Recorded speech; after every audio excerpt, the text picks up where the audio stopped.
Bonjour à tous et bienvenue sur Atmo. Donc pour ceux qui savent pas, une tier list en gros ça va de S à F logiquement, comme dans celle-ci. Donc F c'est vraiment ce qu'on aime le moins, voilà, D c'est moyen moins, B ça commence à être sympa, A c'est bien, c'est très bien même, et S c'est vraiment ce qu'on considère comme étant le top du top. Donc là on démarre directement avec Abarth.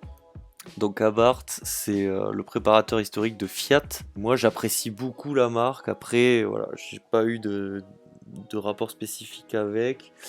Moi, je le mettrais en B. C'est une marque qui a marqué son histoire, qui est encore présente aujourd'hui. Mais voilà, je la mettrai pas plus haut. Ensuite, bon alors directement on tombe sur Alfa Romeo, donc pareil, une marque italienne. Moi, j'adore vraiment Alfa Romeo, je trouve que c'est une marque qui a une identité spécifique très forte. Il y a eu des modèles mythiques à l'appel, que ce soit les GTV, les Alfetta, les Spider, même les plus récemment 156, 147, la Giulia. J'adore cette marque, donc voilà, après ça reste vraiment un classement très subjectif, hein. Je sais qu'il y a énormément de gens d'ailleurs qui n'apprécient pas trop la marque Alfa Romeo. Voilà, c'est assez clivant comme marque, moi je l'adore. Et là pour le coup ça va être directement en S. Donc ensuite, Aston Martin. Alors Aston Martin pareil c'est une marque légendaire qui a notamment été mise en avant dans la James Bond, qui représente vraiment la classe à l'anglaise. Après c'est pareil, c'est un petit peu comme Abarth, même si c'est pas du tout la même image. J'ai pas d'affect particulier pour cette marque, même si je reconnais qu'il y a beaucoup de modèles qui ont bien marqué leur époque. Donc là je sais pas, entre C et B, je pense que je vais le mettre en B aussi. Alors ensuite Audi. Donc Audi, moi je suis plus team BMW, donc voilà, Audi c'est un petit peu les rivaux. Malgré tout, je sais que c'est des super voitures. Audi, ouais, mais bon, voilà. Moi après, j'ai ce que j'aime pas trop chez Audi, entre guillemets, je trouve qu'il fait perdre un peu de crédit à cette marque, c'est que comparé à Mercedes ou BM, ils ont une puissance de frappe beaucoup plus forte étant donné qu'ils utilisent énormément d'éléments Volkswagen. C'est très bien parce qu'ils s'en sortent super bien, mais au final, entre une Skoda et une Audi, même s'il y a des différences forcément au niveau des moteurs, des matériaux choisis, tout ça, les bases c'est souvent les mêmes. Du coup, moi je le mettrais en C. Voilà, alors là, je sens déjà dans les commentaires des avis contraires. Il faut retenir que c'est vraiment quelque chose de subjectif. Je vous laisserai faire votre classement dans les commentaires. Donc ensuite Bentley. Donc Bentley, c'est un peu comme Aston Martin. C'est encore un petit peu moins sport, c'est plus luxe encore, même si ça a des moteurs de fou furieux. J'ai pas un affect particulier envers cette marque, je l'aime bien, voilà, sans plus. Franchement, en fait, pour le prix d'une Bentley, il y a des marques qui me plairaient beaucoup plus, donc je vais les mettre en C, je vais les mettre avec Audi. Donc là, on arrive à BMW, donc si vous avez compris, voilà, j'ai déjà fait un top 5 des meilleurs concept cars. Il y a des tests à venir sur la chaîne de BMW. J'ai travaillé pour eux un petit peu. Donc BBM, vraiment, c'est voilà, depuis tout petit, j'adore cette marque. Ça, pour le coup, BM direct, ça va en S. Bon, Bugatti. Alors Bugatti, ce qui est à savoir, c'est que donc c'est une marque assez ancienne et c'est surtout une marque française. Donc ça a été racheté par Volkswagen il y a un petit moment, mais malgré tout, j'ai l'impression que dans l'inconscient collectif, c'est pas français. Eh bien ça l'est, donc c'est-à-dire que potentiellement les voitures les plus puissantes au monde et tout ça, elle est quand même française. Enfin française entre guillemets, française à l'origine. Ouais, Bugatti c'est un peu comme Bentley si vous voulez, j'ai pas spécialement d'affect. Mais je peux pas dire que ce soit des mauvaises voitures, c'est loin d'être le cas. Ouais, je vais les mettre en C aussi. Donc Chevrolet, ouais, donc on va prendre Chevrolet USA, pas Chevrolet Europe, parce que c'était des DU remaquillés. Chevrolet, j'ai pas grand chose à dire dessus. Oui, c'est une marque historique aux États-Unis qui fait des gros moteurs, des gros V8, des muscle cars, des pick-up. C'est pas du tout mon délire, même. Je pense que je vais le mettre en D. Je pourrais même le mettre en F. Mais bon, on va le laisser en D. Voilà, bon, mais Chrysler, c'est un petit peu la même chose. Ça n'existe plus à présent. J'ai connu pas mal d'adeptes du PT Cruiser en Europe. Mis à part ça, c'est vrai que bon, il n'y a pas grand chose. J'aimais bien la Crossfire. Mais ouais, je vais le mettre en D aussi. Donc Citroën, je la placerai directement en S. C'est une marque vraiment mythique française. Malgré tout, je trouve qu'actuellement ça va pas du tout ce qu'ils font. La gamme est complètement incohérente, je trouve. Il y a trop de SUV qui ont un style vraiment assez moyen. Après, Citroën, ça reste quand même une marque emblématique de l'histoire française. Voilà, j'ai fait aussi un top là-dessus sur les 5 meilleurs concept cars de la marque. Je pense que je vais le mettre en A. Voilà. Si on enlevait les 10 dernières années, j'aurais pu le laisser en S, mais là je trouve que vraiment ça fait un petit moment que ça va pas trop. Corvette, alors Corvette c'est américain, c'est une super voiture, mais bon, je trouve que c'est pas trop adapté à notre paysage automobile. Voilà, Corvette, je pense que je le mettrais en C parce que c'est des très jolies voitures qui ont des bonnes performances et qui se rapprochent un petit peu des européennes en termes de comportement. Mais voilà, je le mettrais pas plus haut, quoi. Alors ensuite, il y a Daewoo. Donc Daewoo, Daewoo ça n'a jamais été top. Ça n'a jamais été très flamboyant, voilà, ça a été ensuite racheté par General Motors, voilà, ils ont rebadgé des Daewoo en Chevrolet avant de couler, donc c'est une marque assez...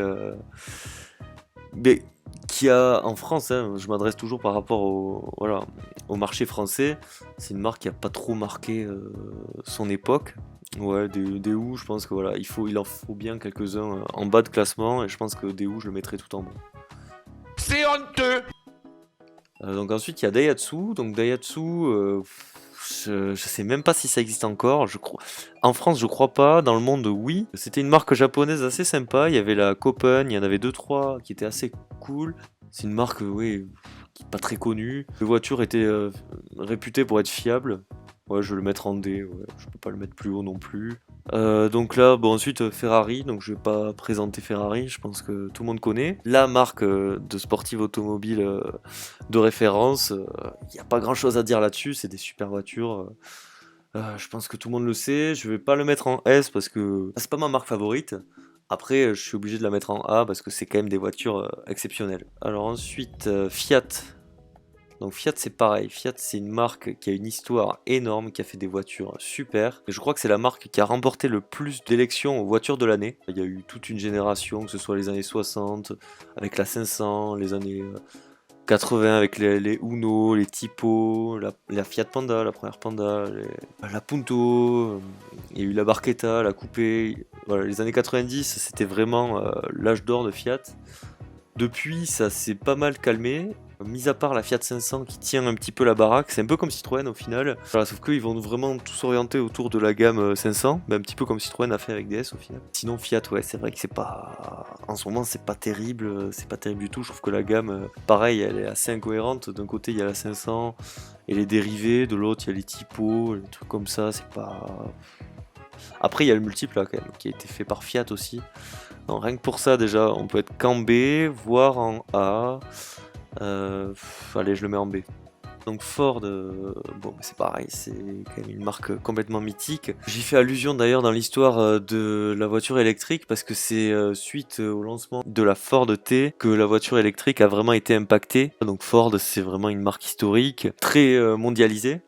Donc moi, c'est pareil, j'ai toujours un petit peu de mal avec ces marques, je pense. C'est-à-dire que c'est des super voitures, mais c'est vrai que je trouve qu'elles correspondent pas à 100% aux critères esthétiques. Il y a des trucs qui vont pas, je trouve, chez Ford, qui me plaisent pas tant que ça. Après, il y a la Mustang qui est super, les Ford Focus, les RS, les ST, c'est des super voitures. Mais ouais, si on prend la gamme dans son ensemble, ouais, il y a son histoire. Allez, je le mets en C. Donc ensuite, Honda. Voilà, mon père avait une Civic génération 5. Quand j'étais petit, j'adorais la Honda NSX, même les Civic. Enfin, c'est une marque voilà, qui a une histoire. C'est un petit peu la Civic, c'est un petit peu la Golf japonaise. Les moteurs sont réputés pour être parmi les plus fiables. Il y a la S2000 aussi qui avait un moteur atmosphérique incroyable. Ouais, Honda, j'aime beaucoup. J'aime beaucoup leur image. Ouais, c'est une marque que j'apprécie. Je vais les mettre en A. Et Hyundai, donc Hyundai, je trouvais que c'était pas terrible pendant un long moment. Et c'est vrai que là, pour le coup, eux, je trouve qu'ils s'améliorent énormément. Il y a qu'à voir la dernière hiver, même la dernière i10, le dernier concept car qui a été présenté au Salon de Genève, je trouve juste sublime. Ouais, ils sont pas mal montés, je trouve. Donc il reste un petit peu de boulot à faire pour vraiment gagner en notoriété, en image de marque. Mais je trouve qu'ils sont sur la bonne voie. Voilà, du coup, bon, je vais les mettre en C. Hummer, c'était des véhicules à la base militaires qui ont été dérivés au début des années 2000 en véhicules de série. C'est un carré en fait, un cube. Ça, ça consomme énormément, ça pollue énormément, ça ressemble pas à grand chose. La qualité c'est assez naze, mais c'était très à la mode. Alors bon, je sais pas pourquoi. Peut-être que au début des années 2000, on n'avait pas très bon goût. Ouais, je vais le mettre en D quoi pour le côté un peu rigolo, mais bon, c'est pas des voitures incroyables, hein. Alors Infiniti, ça, il y en a pas trop en France, c'est la marque de luxe de Nissan. Les voitures sont assez jolies, je trouve, mais bon, pareil, ça manque énormément de notoriété. Voilà, il n'y a pas de modèle spécialement marquant, je trouve. Ouais, je vais les mettre en D, j'ai rien contre cette marque, mais c'est vrai que c'est pas, voilà, c'est pas flamboyant, quoi. Donc Isuzu, alors Isuzu, c'est une marque qui est à présent, je crois, spécialisée sur les pick-up. Pareil, je vais les mettre en D, je vais pas les mettre en F, mais ouais, franchement, voilà. J'ai pas spécialement d'avis là-dessus. Je sais que c'est assez fiable, c'est des bonnes autos, mais c'est pas du tout ce que j'apprécie, quoi. Jaguar, c'est un petit peu, oui, comme les Bentley, Aston Martin, c'est assez, bah, c'est anglais, quoi. C'est-à-dire, c'est un style assez particulier. C'est un état d'esprit. C'est des bonnes voitures dans l'ensemble. La Jaguar F-Type, elle est assez complètement incroyable, même. Rien que pour la F-Type, du coup, ça pourrait faire monter pas mal dans le classement la gamme. Voilà, elle a une jolie histoire, c'était des belles voitures. J'ai pas d'affect particulier pour cette marque, je la mettrais en C aussi. Jeep, donc Jeep qui a été racheté par Fiat il y a pas si longtemps. Mis à part l'emblématique Willys et ensuite la Wrangler, voilà, qui sont vraiment les modèles iconiques de cette marque. Je le mettrais en D, j'ai pas spécialement pas un modèle qui me, enfin, ouais, ça me plaît pas plus que ça. Kia, c'est voilà, c'est un peu comme Hyundai, ça a pas mal gagné en notoriété. D'ailleurs, c'est le même groupe. Je crois que c'est Hyundai qui est à la tête et voilà, Kia, donc c'est un petit peu les mêmes modèles. C'est un peu comme Peugeot Citroën il y a quelques années. Ouais, je vais les mettre un petit peu en dessous. J'apprécie un peu moins. Je trouve qu'ils progressent moins rapidement que Hyundai. Bon, Lada, Lada, ben, il y a l'emblématique Niva qui est top, hein. Mis à part le Lada Niva. Il n'y a pas grand-chose, y a pas grand-chose dans cette marque russe donc qui a été rachetée par Renault. On va les mettre en F, hein, parce que bon, on va pas les céder où tout seul. Je pense que Lada, voilà, ils y seront bien aussi. C'est honteux. Donc ensuite Lamborghini. Donc Lamborghini qui est le rival historique de Ferrari. Il y a également des Lamborghini qui sont complètement mythiques. À choisir, moi je pense que je suis peut-être un peu plus Ferrari. Malgré tout, ça reste une marque qui fait partie de l'histoire automobile. Il y a eu énormément de modèles qui sont juste trop bien et qui ont vraiment, voilà, ce qui est bien, c'est que la Ferrari a vraiment connu une vraie concurrence avec Lamborghini, quoi. C'est pas en dessous, quoi. C'est du même niveau. Juste, voilà, je préfère les lignes des Ferrari, mais en soi, Lamborghini, c'est super aussi. Donc, je vais les mettre en A, comme Ferrari. Donc ensuite Land Rover, donc Land Rover, on va compter Land Rover et Range Rover. Donc, Land Rover c'est des voitures sympas, il y a eu le Defender qui a été commercialisé pendant plus de 50 ans malgré tout. C'était un baroudeur qui allait vraiment partout. Ensuite du coup les Range Rover, donc c'est des Land Rover un petit peu haut de gamme, à l'image d'Infiniti, DS, etc. Voilà, par rapport à ces constructeurs. Donc le Range, vous avez l'Evoque qui a fait un carton monumental, qui est super. C'est vrai que les dernières Range, elles sont top. Le Velar, il est magnifique. Le Range, le classique, c'est top aussi. Je pense que je vais les mettre en B. C'est pas le genre de voiture que j'achèterais, mais c'est vrai qu'il y a eu une telle progression et cette marque a vraiment une grande image. Je peux pas les mettre en dessous en fait. Donc je vais les mettre en B. Bon, Lexus. Alors, Lexus, c'est la marque de luxe de Toyota. C'est des super voitures aussi, très fiables, qui reprennent beaucoup d'éléments de Toyota. Donc, ouais, niveau fiabilité, c'est top. Malgré tout, ouais, Lexus, ouais, je vais les mettre en D parce que bon, je peux pas tout mettre en haut de classement. Lotus. Donc, Lotus, alors Lotus, j'adore. Voilà, à ne pas confondre avec le papier toilette. Blague à part, non, Lotus c'est une super marque, donc le concept est génial en fait. C'est des voitures très légères avec les petits moteurs qu'ils mettent dans ces voitures. La voiture est tellement légère qu'ils peuvent concurrencer vraiment des marques beaucoup plus prestigieuses de prime abord. C'est une marque vraiment assez particulière. Il y a la Lotus Elan aussi dans les années 60 qui est assez mythique. Donc j'hésiterais entre B et A. Je pense que je vais les mettre en A. J'aime bien Lotus. Maserati, marque italienne, un petit peu dans l'ombre de Ferrari, Lamborghini, mais malgré tout qui a fait des voitures vraiment exceptionnelles. Voilà, actuellement je sais qu'ils sont un petit peu dans le dur. Malgré tout, je trouve que c'est des voitures au design aussi vraiment magnifiques. En plus d'avoir des moteurs vraiment exceptionnels. Je vais les mettre, allez, en B. Allez, je les mets en B. Alors Mazda. Mazda, j'adore. Mazda, pour moi, c'est un petit peu l'Alfa Romeo japonais. C'est-à-dire que ils sont un petit peu... C'est un peu les outsiders. On sait que c'est pas une marque généraliste, mais c'est pas du premium non plus. Malgré tout, je trouve qu'ils tentent des choses. Le Roadster, le MX-5, c'est le cabriolet le plus vendu dans le monde. Là, leur nouvelle gamme, je la trouve vraiment magnifique. Et rien que pour ça, enfin, et pour les modèles qu'ils ont fait et l'histoire qu'ils ont, moi je suis obligé de les mettre au moins en A. Donc McLaren, donc c'est une marque anglaise qui au final est assez récente. Donc il y a eu la première McLaren F1 en 94, je crois. Mais la marque s'est vraiment lancée fin des années 2000 ou début des années 2010, je sais plus exactement. Donc pareil, rival des Ferrari, Lamborghini. C'est très efficace comme voiture. Je trouve que ça manque encore un petit peu de notoriété pour vraiment voilà, concurrencer ces marques-là. Après, c'est des voitures exceptionnelles. Je sais qu'elles sont toutes faites à la main, dans la même usine. Je peux pas les mettre au même niveau que Ferrari ou Lamborghini, mais je peux pas les mettre non plus trop en dessous parce que c'est quand même une marque assez incroyable. Donc là, Mercedes-Benz. Alors Mercedes, ben, que dire? Marque historique aussi, voilà, donc encore une fois, rival de BMW. Ils renouvellent leur gamme de fort belle manière. Mercedes, ça sera pas en S parce que voilà, moi je préfère quand même BMW, mais je les mets en A. Mini, donc ben voilà, donc pour ceux qui suivent la chaîne depuis le début, vous n'êtes pas sans savoir que ben moi je possède une Mini Cooper R56. Il y a une histoire, les Mini du Monte Carlo, c'est vraiment une voiture iconique aussi. Bon, pour ça, moi je vais le mettre en A. Mitsubishi, non Mitsubishi, j'en avais dans ma famille, Pajero. C'était pas mal, ça passait partout en montagne, c'était assez... ouais, c'était bien. Après, la marque en soi... si, il y a eu Lancer Evolution, mais ça c'est plus côté Japon, parce qu'ici il y en a très très peu. Et ça appartient à Renault, voilà, c'est à savoir. Je vais le mettre en D. Ça faisait longtemps que je n'avais pas mis une marque en D, ben voilà, ça sera pour Mitsubishi. Nissan. Alors Nissan, moi je suis vraiment l'automobile depuis la fin des années 90. Et c'était une époque où Nissan, c'était vraiment, je parle en France, hein, c'était une marque vraiment sans image.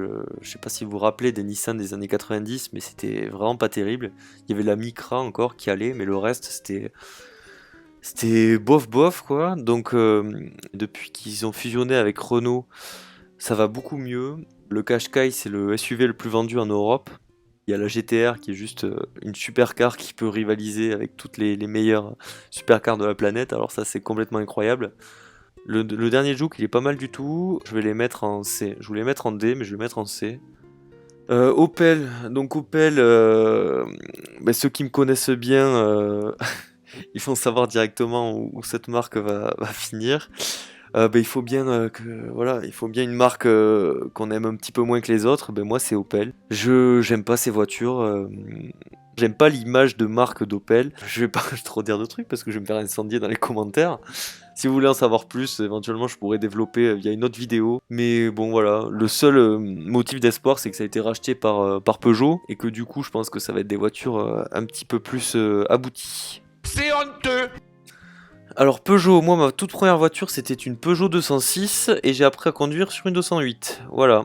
Mis à part ça, non c'est une super marque. Je trouve que là en ce moment ils font un boulot vraiment exceptionnel. C'est un petit peu l'inverse de Citroën en fait. Je trouve que pendant un petit moment ils étaient un peu dans le creux de la vague.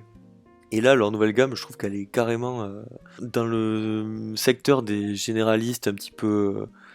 plus quoi, du niveau un peu Volkswagen. Je trouve que Peugeot, il y a pas mieux quoi. Actuellement, ce qu'ils font en matière de design, d'habitacle, de moteur, ils sont très très forts. Après les moteurs, c'est sûr, c'est pas les plus puissants, mais ils sont assez économes et ça fait le boulot quoi. Et en plus de ça, vous avez une voiture avec un design vraiment super beau. Et ouais non, Peugeot là, vraiment actuellement au top. Donc je vais pas les mettre en S parce que ça fait pas partie de mes coups de cœur, mais en A, mais un A+, quoi, même. Là, on arrive à Porsche, donc voilà, donc Porsche, je vais les mettre directement en S. Et là, je pense qu'on aura mon top 3 de mes marques préférées, donc c'est à peu près ça, ouais. Donc Porsche, j'ai pas non plus trop besoin de présenter la marque. Oui, je vais juste dire Porsche 911, et puis je pense que ça suffira pour expliquer le classement de cette marque. Alors Renault, c'est vrai que des trois constructeurs français principaux, Renault c'est peut-être celui que que j'apprécie le moins. C'est pas que j'aime pas, hein, mais j'apprécie le moins. Il en faut bien un. Certaines Renault c'est assez moyen. Là c'est un petit peu comme Peugeot quand même. Je trouve que ces derniers temps il s'améliore énormément. Il y a eu une période dans les milieu des années 2000, là, la Mégane 3. Clio 3, tout ça, je trouve que c'était des bonnes voitures, mais c'est vrai qu'esthétiquement c'était pas ouf. Voilà, après c'est une marque qui a tellement innové. Il y a la 4L, la Renault 5, la Twingo, l'Espace, le Scénic. Je peux pas la mettre en dessous de B, mais je pense que je vais les mettre en B. Mais voilà, mais bon, encore une fois, c'est mon avis. Je sais qu'il y a des gens qui auraient pu les classer bien plus haut et je comprends très bien. Bon, Rolls-Royce. Alors, Rolls-Royce, c'est pas trop dans l'ADN de la chaîne d'aller essayer ça. Rolls, c'est le luxe incarné. Ah, ça appartient à BMW aussi. Je sais pas si vous étiez au courant. La plupart des Rolls, c'est des bases de BMW série 7.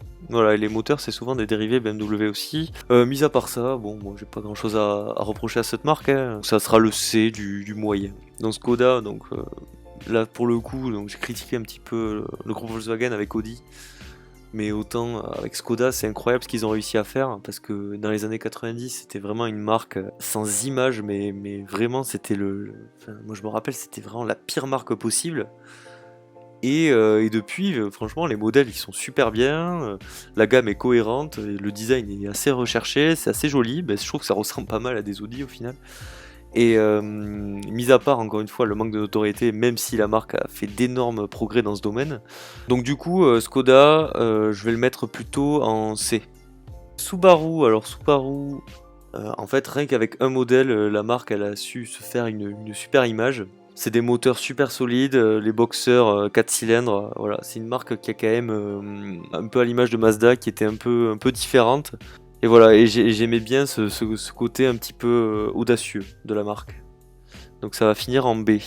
Tesla, je pense que du coup c'est une marque très innovante. Je n'ai pas non plus trop besoin de présenter la marque. C'est les leaders du marché électrique, leaders à juste titre parce que les voitures sont juste excellentes. Il n'y a pas grand chose à reprocher à cette marque. Ils sont en train de construire la gamme est cohérente. Au final, là avec la Model 3, ils ont vraiment réussi à se démocratiser. Faut voir si à l'avenir ça va continuer en ce sens, mais moi je suis très optimiste pour cette marque. Je vais les mettre en A, parce que c'est vraiment, ouais, c'est du bon boulot ce qu'ils font, et c'est top. Alors Toyota, ça va aller, je pense directement en B. Alors Toyota, je vais m'expliquer un petit peu pourquoi. Donc je trouve que c'est des voitures qui ont un design assez banal. C'est pas terrible. Mis à part ça, je trouve que enfin, quand on pense à une voiture japonaise, on pense rapidement à Toyota. Il y a énormément de modèles emblématiques, la Yaris, le RAV4, la Corolla qui est la voiture la plus vendue dans le monde historiquement. Voilà, c'est très fiable, c'est du solide, c'est pas mal du tout. Volkswagen, Volkswagen, je pense que je vais les mettre également en B. Pourquoi je les mets en B? Ce qu'ils ont réussi à faire avec leur marque. Ah bah tiens, je vois qu'il manque Seat. Ouais, Seat, je les aurais mis en C avec Audi et Skoda, je pense. Donc, ouais, Volkswagen. C'est juste excellent ce qu'ils ont réussi à réaliser. Ils ont réussi à faire des gammes cohérentes pour chaque marque. Et puis en plus de ça, Volkswagen, ça a quand même une histoire vraiment énorme. Que ce soit avec le Combi, la Coccinelle, la Golf, enfin bon. Voilà, moi je suis pas spécialement fan de la marque, mais c'est comme pour Renault en fait, je peux pas les mettre en dessous. Donc Volkswagen, ça va aussi directement en B. Volvo, du coup, ces dernières années, ils se sont pareil un petit peu, ils ont réussi à vraiment monter en gamme et à gagner un petit peu ce statut premium qu'ils convoitaient depuis de nombreuses décennies. Là, je trouve qu'ils s'en rapprochent de plus en plus avec notamment leur SUV, là, le XC40, le XC60 et le XC90.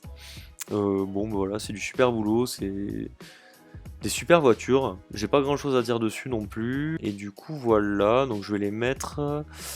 Et du coup, je vais les mettre en C.